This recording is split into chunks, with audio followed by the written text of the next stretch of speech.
Hey everyone, and welcome to this explainer. Today, we are diving into something absolutely profound.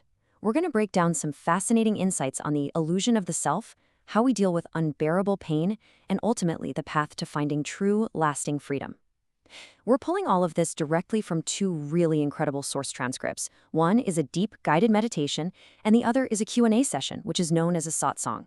So let's explore exactly what happens when we stop running and start looking inward. Okay, let's dive right into this. I want to hit you with a question from the text that honestly might just stop you right in your tracks. Where are you coming from and going to? We spend so much of our lives completely caught up in our daily routines, right? We wake up, check our phones, rush to work, constantly moving from point A to point B.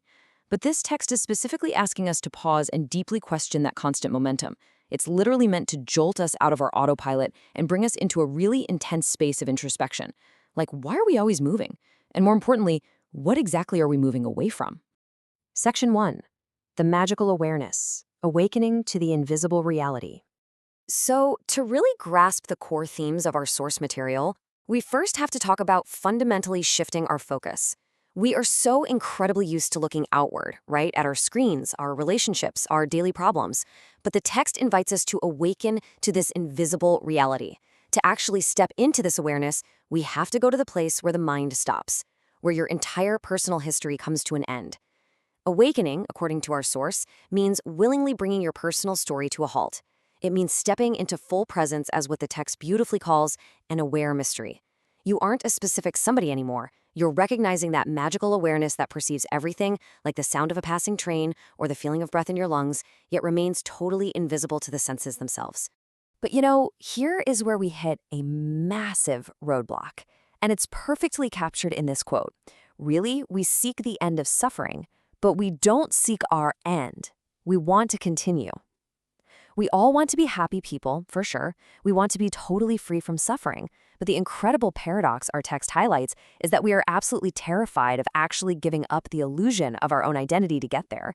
We want peace, but we kind of want it on our terms, keeping all our personal baggage entirely intact. We want to continue being me. But to find true freedom, we have to wake up to this illusion, or else it's just going to keep pulling us by the nose. Section 2. Surrendering the ego, dropping the accumulated baggage. Now, what's really interesting about the slide is exactly what we are supposed to be letting go of. If keeping our personal identity is what causes us suffering, then the logical next step is total surrender. But what is this accumulated baggage the text says we must drop?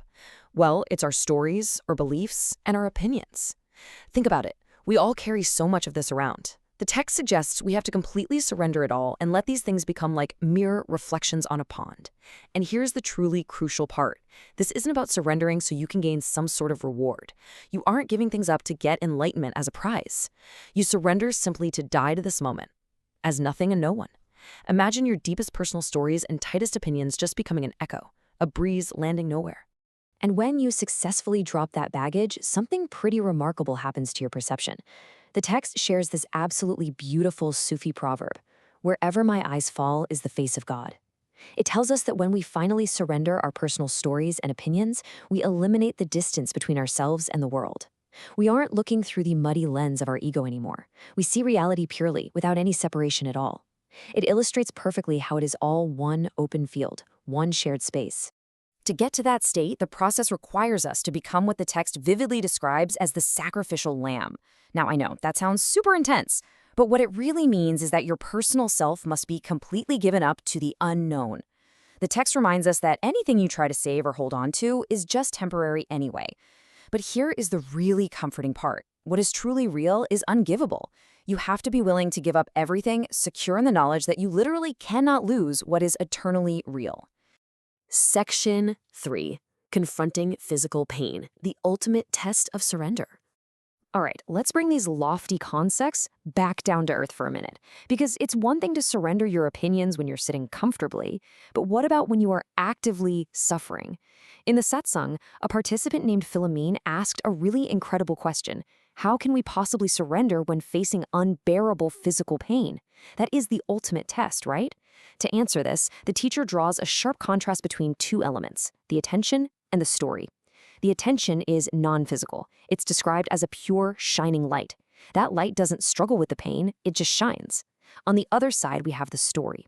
The story is entirely physical. It's the me entity reacting to the pain by panicking, asking, what did I do wrong, and completely freaking out about the future. So how do we actually apply this? Based directly on the teacher's advice to Philomene, we can break it down into 4 practical steps. First, simply notice the resistance and where you are hiding in your body. Second, rest in that shining light of pure attention. Third, drop the physical story. That means stop letting your mind project into the future with fears that the pain will last forever. You absolutely cannot give power to the concept of time. And finally, fourth, literally open your body. Relax your belly. Do not contract around the pain. Just be totally, completely available to the present moment. Section 4. Discerning true desire. Pure intent versus separation.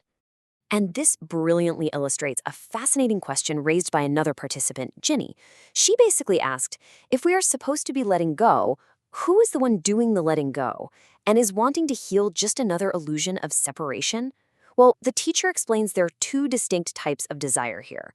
First, we have desire arising from God's whisper. This desire is pure, it arises out of sheer intelligence, and most importantly, it is fearless. On the other hand, we have desire arising from separation. This one is impure, deeply rooted in the me belief, that illusion of the personal self, and it is driven entirely by fear. Both might look like you just want to heal your body, but the source of the desire is fundamentally different. So the crucial point is this: the fear gives it away. It really is that simple.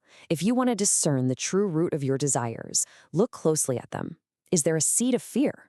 Is there a personal concern about what will happen to me in the future? Because if there is, that desire is coming from the illusion of separation. By simply detecting that fear in the background and seeing it honestly, you strip it of its power. Section 5. The gateway to freedom, facing the existential fear. Okay, so we've talked about dropping baggage, facing physical pain, and seeing through our fear-based desires. But what do we do about that deep, sustained, existential fear that just sits humming in the background of our lives? Well, the text reveals that this fear is actually our way out, rather than something we should run from. Meeting oneself completely is the required path. We have to bring it all forward completely: the good, the bad, what we like, and the stuff we are hiding. We have to show total, brutal honesty with ourselves to see where we are grasping.